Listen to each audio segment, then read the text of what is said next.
You were born in Germany. Germany. Okay. Tell me a little bit about that. You were born in 1930. I was born in 1930, Höchst im Odenwald, Germany, near Frankfurt am Main. And Höchst was a rather small town, but we did have a Jewish synagogue, which was Orthodox.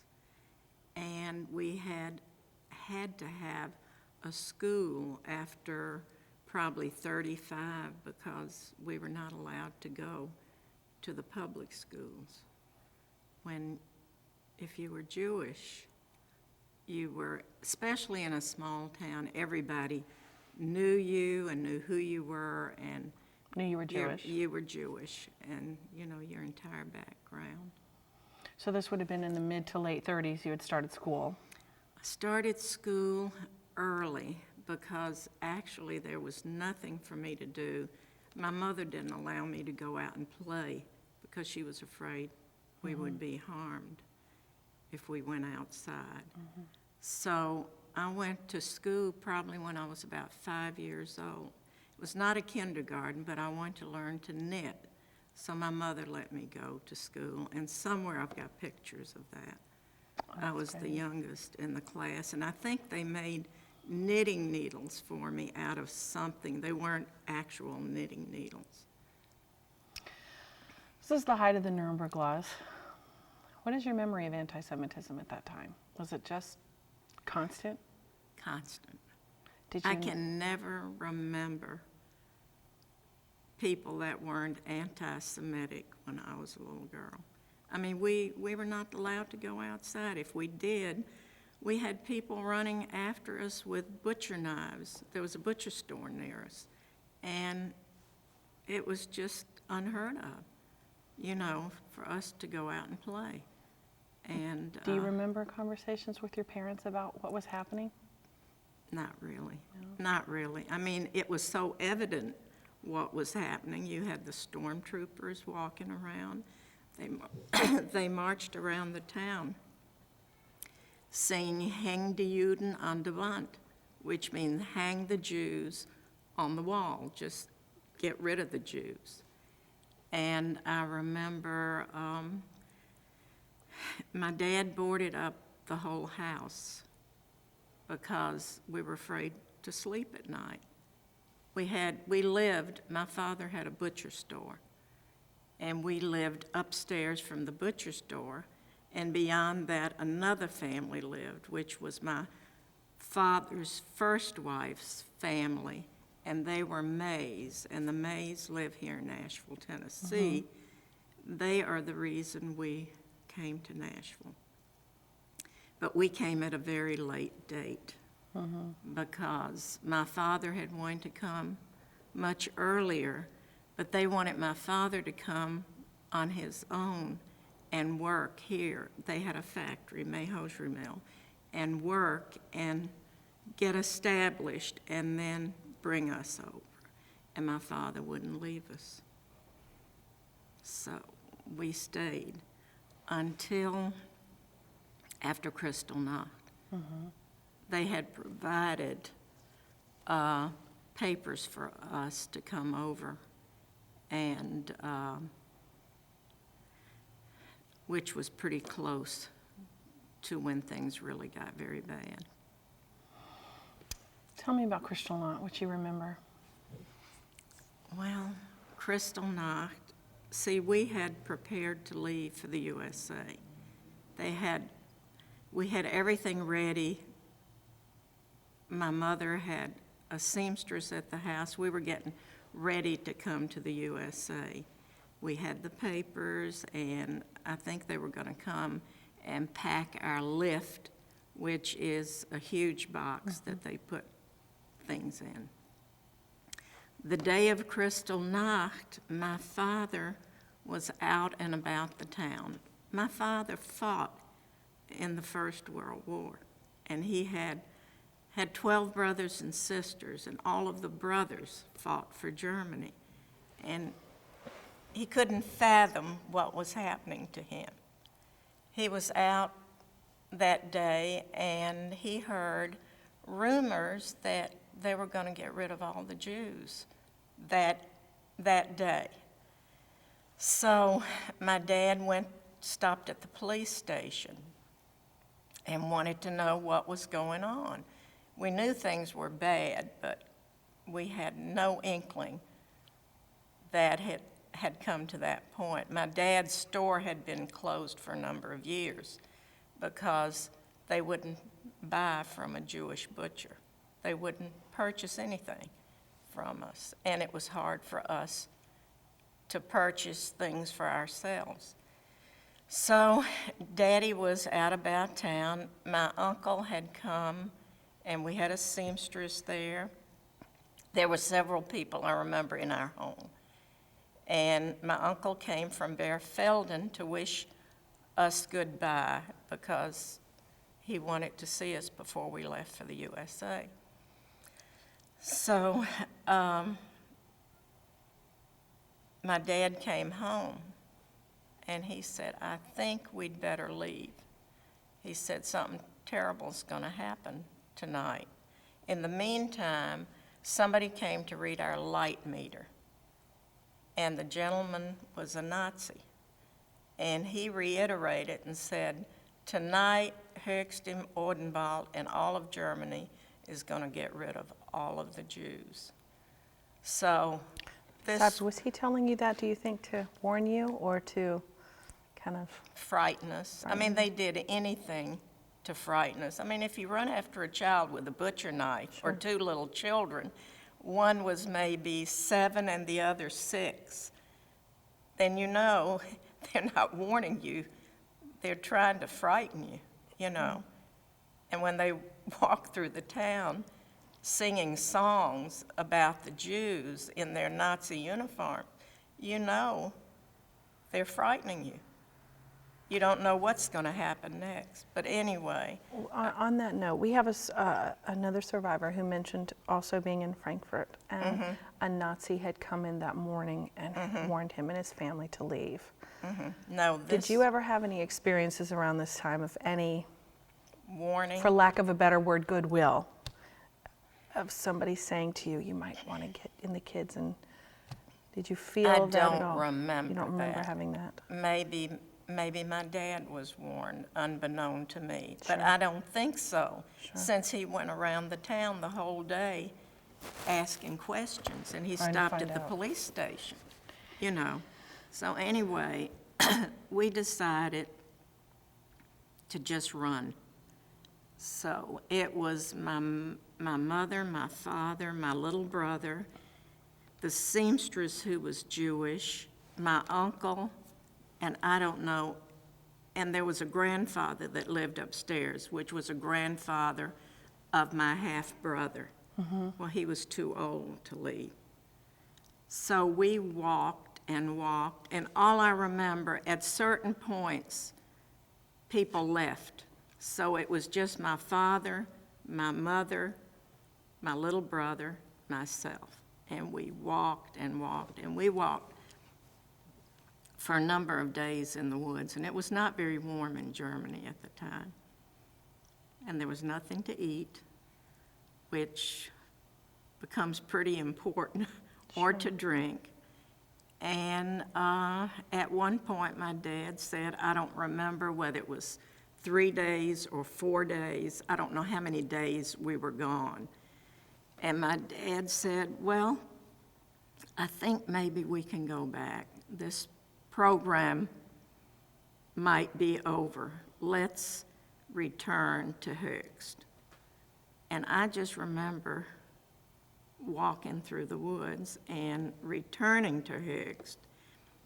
And when we came to our house, my dad noticed some people, and he was afraid they were going to come after us.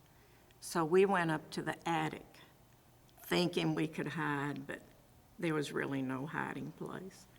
So they came up and they got my father out of the attic. Who was in the house? My mother, my brother, myself, and the old gentleman upstairs, which I'm was... sorry, I meant when you came back, you said you noticed some people in the house. Who was in the house? No, not in the house.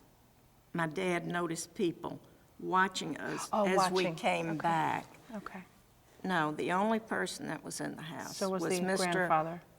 Yeah, it was Abraham May.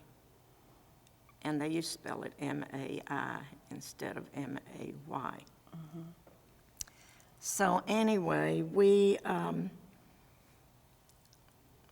when they took my dad, they took him outside and they just kept beating him. They beat him across the nose. They said all Jews, all die Juden, have crooked noses. So they kept beating him. He bled profusely. And we actually didn't know exactly what was happening to him. And all my mother could think of is trying to protect us. And they took the grandfather that was upstairs, they took him into our dining room and choked him with a scarf of mine on the dining room chair. And, you know, you think you would care, and we did care, but we were trying to save ourselves. So we started running, and in the meantime, my dad said a neighbor across the street, his name was Gish Fritz, and he kept yelling, "What are you doing to Mr. Reinheimer? He never did anything to you." P.S. They took him to a camp also. So while my father was being taken away, not knowing where he was being taken, my mother, who I thought was very brave, she was in her 30s, I would imagine, maybe her mid-30s. She took my brother and I, and she proceeded to take us back into the woods. In the meantime, my father had taken a few little things, like I think he took a bracelet of mine, a few gold things, and he had it in his shoes. And my mother evidently had a little money with her. So we kept walking and walking, and we kept crying. We were hungry, we were thirsty, we were cold. And all I can remember, I kept thinking there were people running after us, but in actuality, there weren't. You know, I guess we were hungry and tired, and being a little child. Sure. So anyway, I remember crying, saying, "You know, we want something to eat, or could we get something to eat?" Mother said, "If you can find something in the woods on the ground, I don't have anything to eat for you." So we proceeded, and we came to a little town. I don't know how long we'd been walking. You know, it just seemed endless, but could have been 2 days, it could have been 1 day, it could have been a half a day. But I think we went through the night. And we came to a little town not far from us. And Mother was trying to find a train station that we could get on a train. And we were going to see if we could think of a relative we could go to. So we did get on a train, and Mother kept telling us to please be quiet. She was afraid. And the trains had lots of Nazi uniform people on the trains. Well, we got on the train, and I think I kind of went berserk a little bit. I don't remember what my little brother did. I guess I was frightened, and Mom told us not to talk. So we went to Risselsheim. That's where one of my aunts lived. And we thought, well, we'd see, you know, if she was okay and if we could stay with her. Do you have any water? I need some water to drink. Oh, absolutely. 1 second, we'll stop that right there. I just stopped the tape, so. Oh, good. Okay, because I'm getting real dry. Actually, we had water. Oh, we had water set up. I think we didn't do the bottles of water this time. Okay, we'll get some. I'm the guinea pig, but I think it'd be a good idea to have, Oh, we had especially when you're we had them nervous. last time, and I Yeah, think this yeah, time we it's- just. Huh? You want me to buy some on my way back? Oh, I don't mind running out. I was just realizing when we looked at each other, you are coming back? That would be great. Well, all we did was just do bottles of water, like the small Yeah. bottles. And I would have brought me some. no, and we had it set up every time. We had Really? coffee also.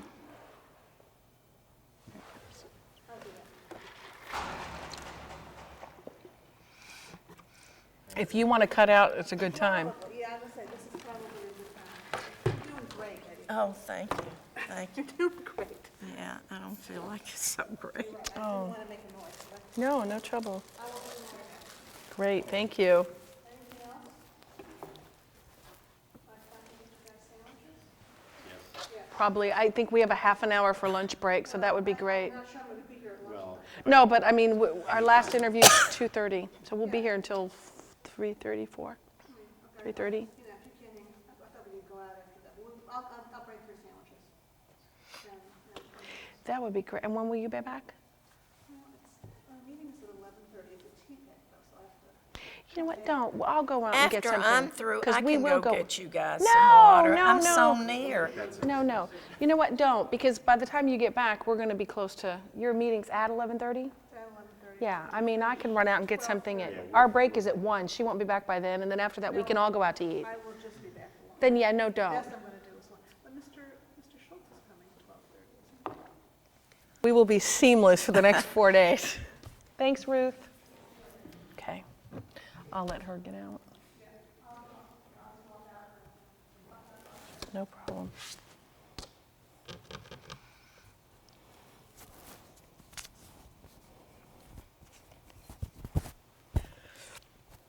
Okay, I'm gonna set you back up. Oops, sorry. And I'm gonna do another quick, just listen to yours, now make sure it's there. Can you hear me? I can hear you. Okay, I was just gonna say something, that was perfect. Yeah. Okay. Well, Mother took us to Risselsheim. That's where an aunt lived, my father's sister. And she lived in an apartment house. And we got there, and they had taken her away. So we talked to, I guess, the super, or the person that took care of the apartment. And he could tell that we were really hungry and tired. I'm sure he knew we were Jewish since we went to visit her, and he invited us to eat something. And First meal you'd had in a I long was a little girl, but I always have to think I was a little girl that was never a little girl. I felt always like an adult because I feel like I had to fend for myself and for Mother. And Mama wanted to eat something, and I said, I was smart enough to think that they were going to poison us. I said, I don't want to eat anything. And we left and went back to the train station. And we went to Mainz, where another relative lived. And this relative was Uncle Moritz. He had 2 daughters and a wife, and he worked for Opel. And we got there, and he was okay. The reason being, I don't know what his capacity was at Opel, the car company, but he had not been harmed. So we stayed with my aunt and uncle. And I want you to know, the Germans got in touch with this uncle to see if we were there. You wouldn't believe the records these people have. Oh, they were looking for you. They were looking for my mom. Probably not me. They were looking Sure. for my mother. Well, they sent her a telegram telling her if she was there, she was to come back to Höchst im Odenwald. So Mama left us there, and she went back to Höchst. While in Höchst, she went back to the house, and they had dumped all of our things out into we had like a courtyard, and they had taken hatchets to the furniture, which was to be packed. They destroyed the mattresses. In fact, we brought furniture over here with all these bad places on them. And I liquidated my mother's things. My house was not big enough. I wanted to keep some of it. But my son in D.C. has kept one of the pieces of furniture with the patches on it because he wanted to remember. And he's very sensitive to the fact as to what happened to his grandparents, his grandmother and his mom. And anyway, they had destroyed most of the things, you know, either hatchet marks or mirrors broken out or whatever. We never replaced the mirror in my mother's armoire. It just stayed like that. And we wanted to remember what we had been through. And I have a prayer book my mother prayed, took with her, and I've still got it. The same son that has this piece of furniture had the prayer book rebound because it was so worn out. And it was a prayer book in German, you know, with Jewish prayers in German. So anyway, we stayed there, and my mother had to clean up the mess. She went to the mayor of the town, and she wanted to know where my dad could be. And he told her that my daddy was in Buchenwald. So my father, she told the mayor that we had everything ready to leave for the USA. So, you know, that at this point, we were a problem. They had not come up with a final solution. So, with all the papers intact, they did let my dad return. And when we saw Daddy, he had lost so much weight. I can't tell you how long he was there. Do you know what I'm saying? Time-wise, I can't tell you.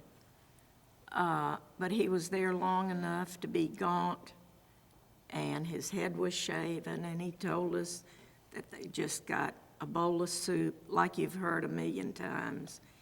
And he was saying the only time they got water to drink was when it rained, and a lot of them would run to the edge of the roof and drink the water.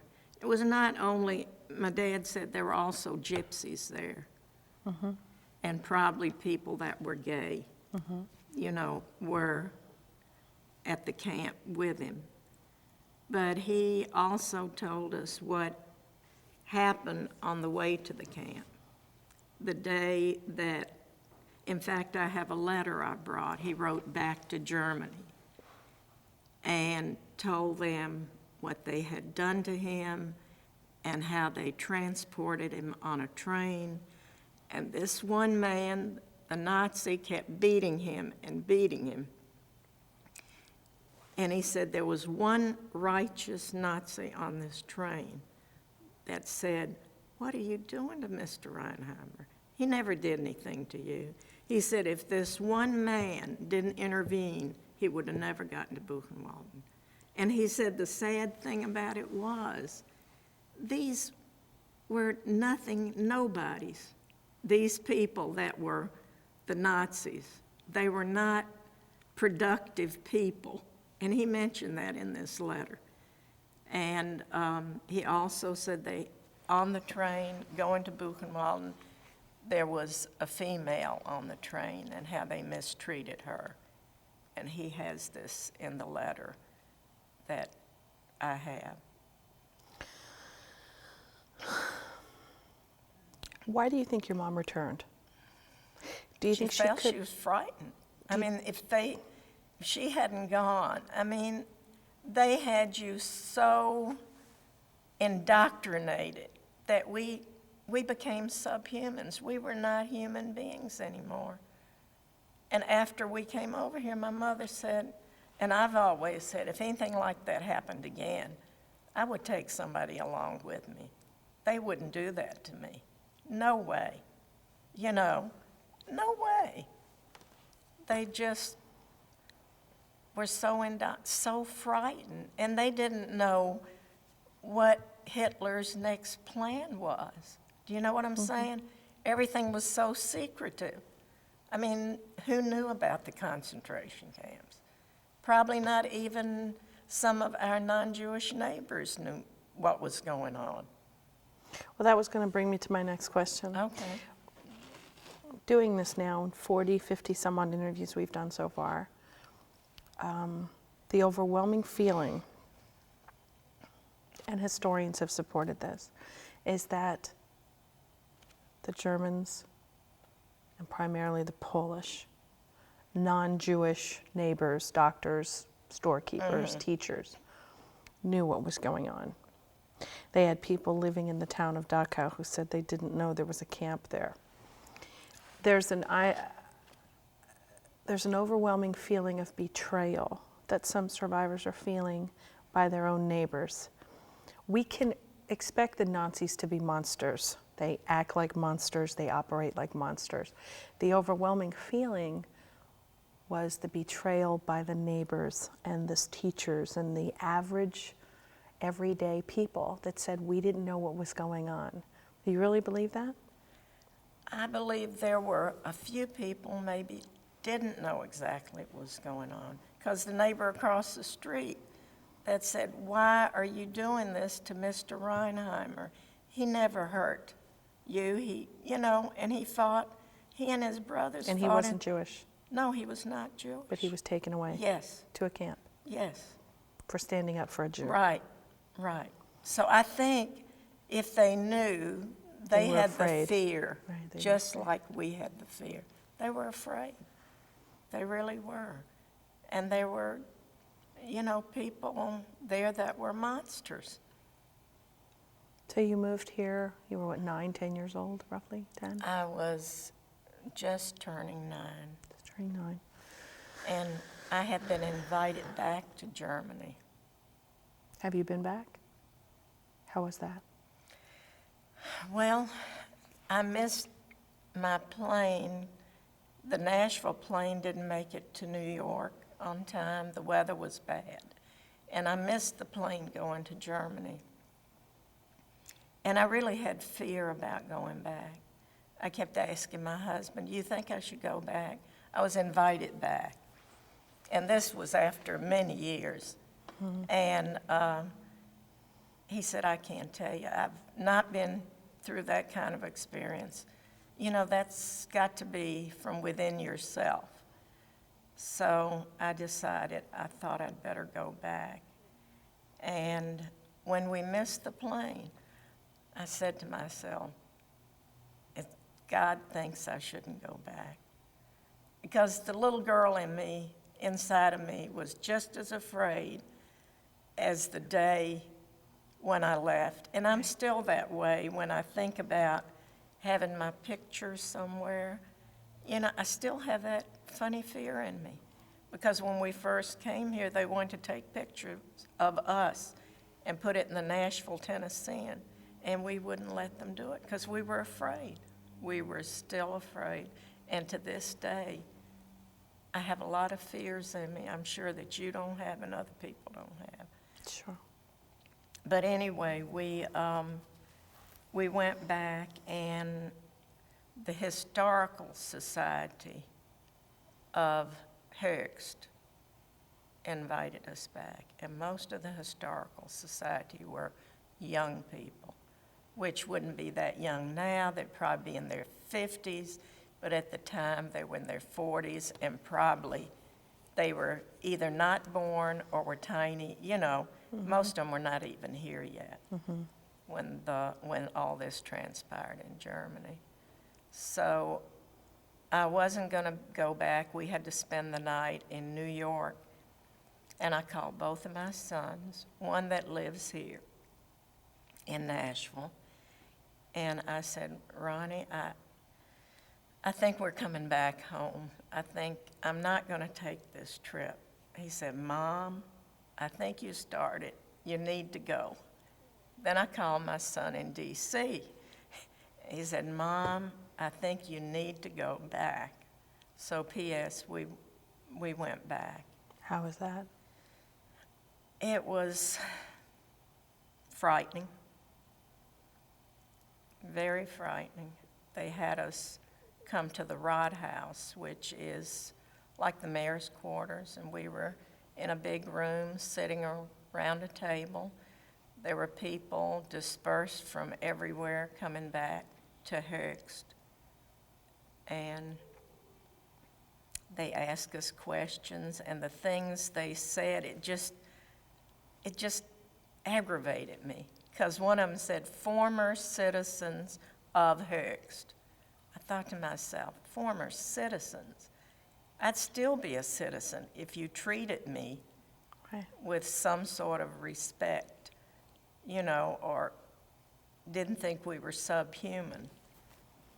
But they showed us around for about 10 days. They took us to synagogues, which are now museums, little museums. They took us to the different schools to speak about what had happened to us. Some of them had ended up in Argentina, some had ended up in Israel, some had ended up in Australia. So we were from everywhere, and if we didn't speak German, some of us couldn't have communicated, because everybody spoke different languages. And we went back, and when we left, and there were a number of people we met. One of them was our Shabbos Goy. You know what a Shabbos Goy is? And she came over and she hugged me. Well, see, I didn't remember all these people really well. And I just wanted her to get her hands off of me. I didn't want her to hug me. And she said, please come over to see us. We want to talk to you. And I said, well, I don't know what we're going to be doing. But we did finally make the time, and we went to visit her, she and her brother. And she told me, they used to light the light, did whatever you needed to do for the Sabbath for us. And she said she used to babysit with me when I was really small. And then she comes and she says, you lost a lot of things. And I know some of the people that have some of your things. And I said, first of all, it was my mom and dad's. And I said, I thank God we have all the things we need in the USA. I don't want to know who has it or where they are. So anyway, and her brother took us. I went to go to the cemetery in Höchst.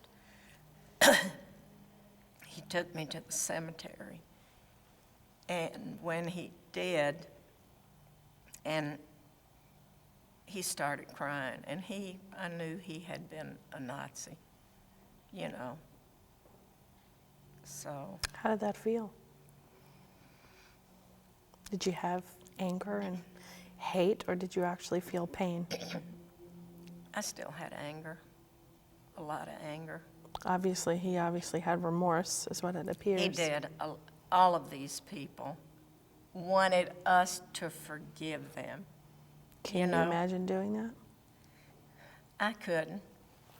You could or could not? I couldn't. After all, some of the younger people had nothing to do with what their parents did. But I guess that's why in the Bible it says you have to pay for the sins of your fathers, because it passes on down from generation to generation.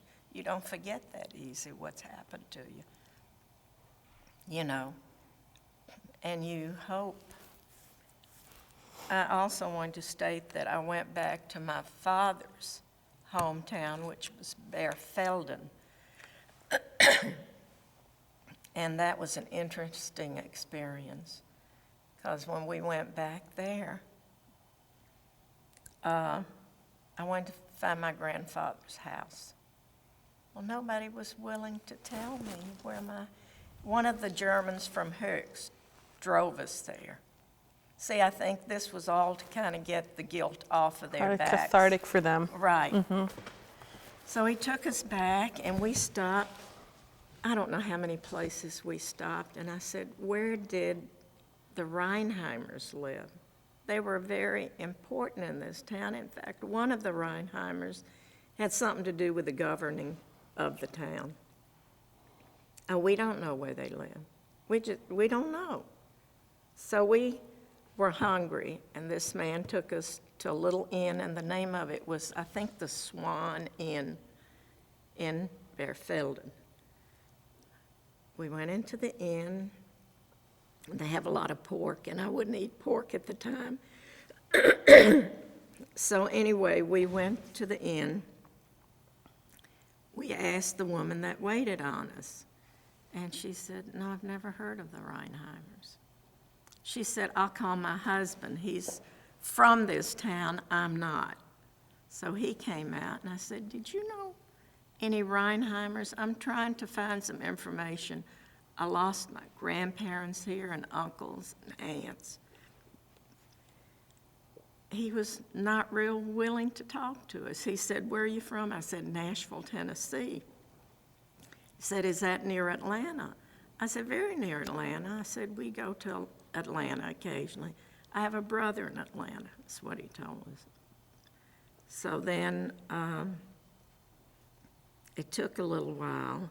And he said, well, if you want any information about the Jews in this town, go across the street. There's a bookstore, and they have a book on the happenings of the Jews in Bearfelden. Well, after we had lunch, we went to the bookstore. It was closed. So we came back over to the inn, and finally he broke. His inn was on the corner. My grandparents lived right behind this inn. And he used to play with my cousin Irina. He finally let loose and told us. Then I said, I want to find out more information. I want to know where my aunts passed away and my uncles and where my grandfather's buried. He said, well, go to the mayor's quarters. They were not easy to get information from. We went to the mayor's quarters, and one of the gentlemen got me the information. And 1, 2, 3, he called his secretary and asked for some information, and you would not believe the records the Germans had. You can find out anything and everything if they'll let loose. So he was not easy to get information from either, but he said he knows what I went through. His wife was Jewish, and he had some bad experiences too. The May family is what brought you to Tennessee. Right, right. I'm going to back up one quick question. Oh, excuse me 1 second. I'm going to stop you right quick.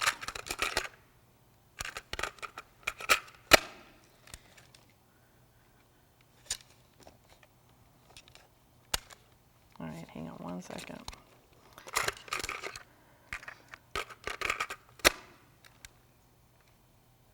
I really should tell you something else. Okay, hold on 1 second. I think it's out of juice. Can I, you can run the tape and give it to me, right? And I'll run and get a battery. Okay. Go ahead, I'm sorry. Tell me what you want to tell me. Well, I failed to tell you, when we left Germany, we went back to the Rod House. I invited, there were about 18, 19 people that toured us around in buses and showed us everything, took us to concerts where other groups came back, took us to a synagogue in Darmstadt, you know, where there were so many people that came back to Germany. And like I said, if we didn't all speak German, we would have never been able to communicate.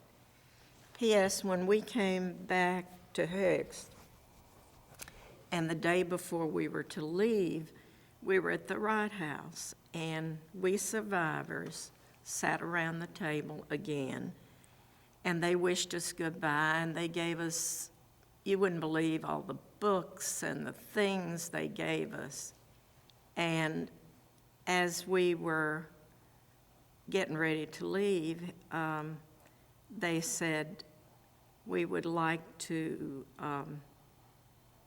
visit you. So my husband and I went back to the little inn we were staying at. P.S., the inn was koshered, so everybody that came could eat at this inn without any problems. They had koshered the dining room at the inn, so they had available all the right foods for all of us. And I said, well, if, you know, I had told them to come visit us in Nashville, I thought maybe one person would come. P.S., the following year, I got back to the inn, there was a note in the cubicle, and they said, next year in October, we were there in October. No, it was November. But next year in October, we will come to visit you. I thought it would be one person. There were 18 of them. Oh my They gosh. came to Nashville, Tennessee. There was one man in the group that had corresponded with all of us and tracked everybody down.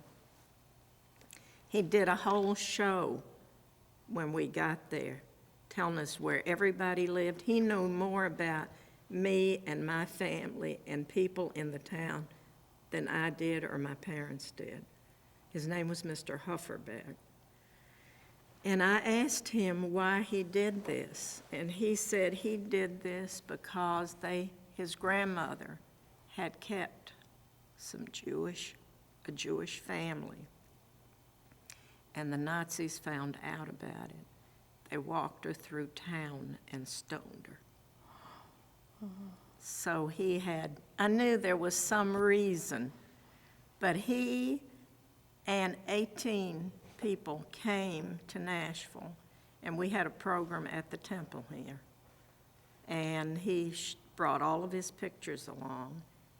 And this other lady who no longer lives here, Elsa Frank, we did a tour for him.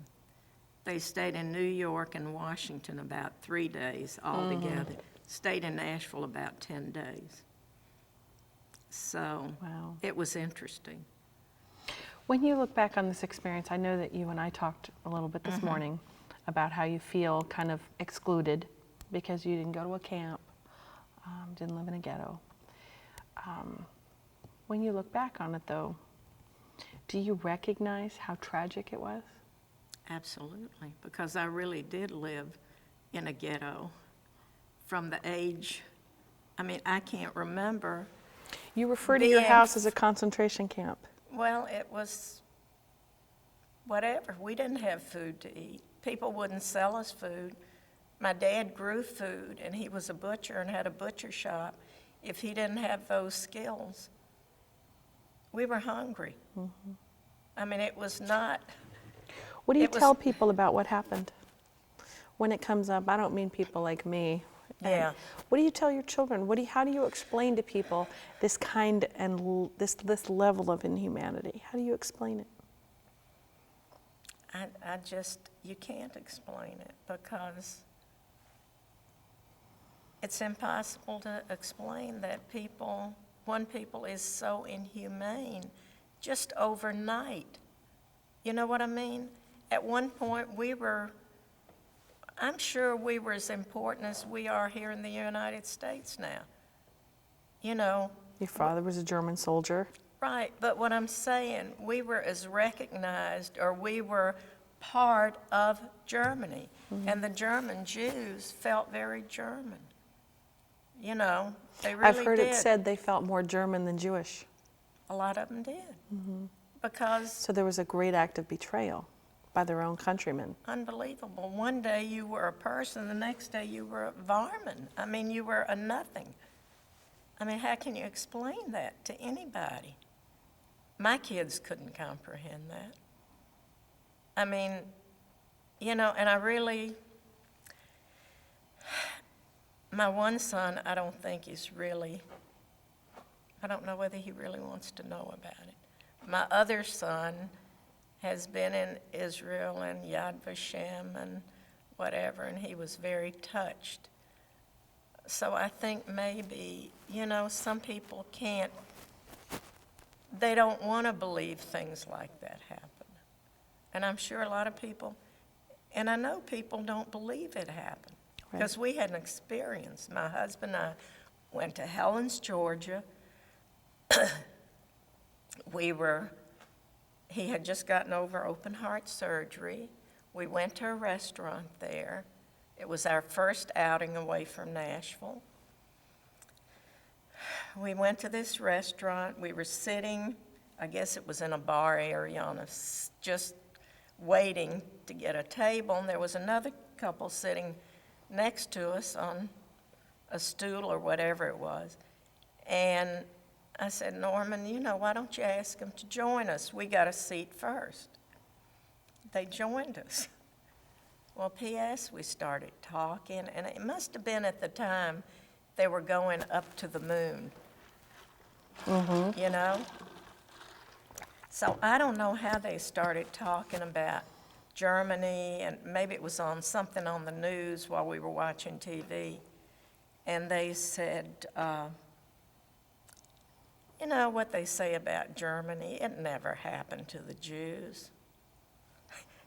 And here I am, a survivor, and we had asked them to join us for dinner.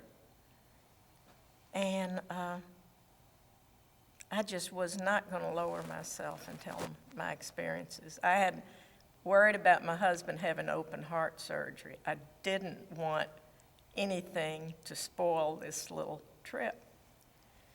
So my husband said, well, you don't really believe they're going to the moon, do you?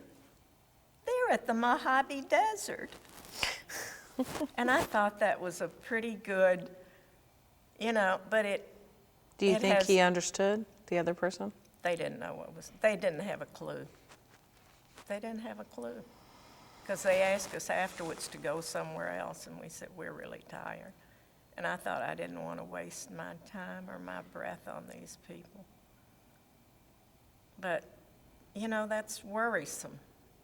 That's very bothersome when something like that happens. Do you have anything you'd like to add? Well, I'd just like to add that I think we need to be very vigilant, and I think we need to keep doing the Holocaust programs. And I think that it's just, you know, I mean, it's not just the Jewish people, there are other Holocausts. But this, I think, was so planned. You know, it was something that everything was planned. But I think some of these other Holocausts were not as planned as this. And Well, they've said the Jews were not the only victim in the Right, Holocaust, but right. during the Holocaust, every Jew was a victim. So it's Absolutely. kind of the other way, you know. Yeah, absolutely. The Jews were the primary target. There's no question about Aren't that. we always the Yeah, primary well, target? And that's kind of what probably in a lot of the education that we do is because the Jews are by far the most persecuted. This being, the Holocaust being the great persecution of all time, no question.